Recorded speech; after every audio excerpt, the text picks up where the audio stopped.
hari ikintu cyambayeho n'ubu ngubu wenda ayo mafaranga iyo nyafata nkagura ikibanza icyo gihe nagiye n'indege narebye kuri telefone mbona kuva Kigali Nairobi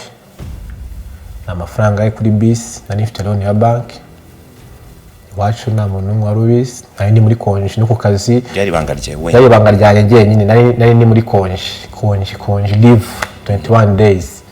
ndavuga ati bye mfashe umwanzuro ngiye kujya muri Kenya nkora ibyo nkora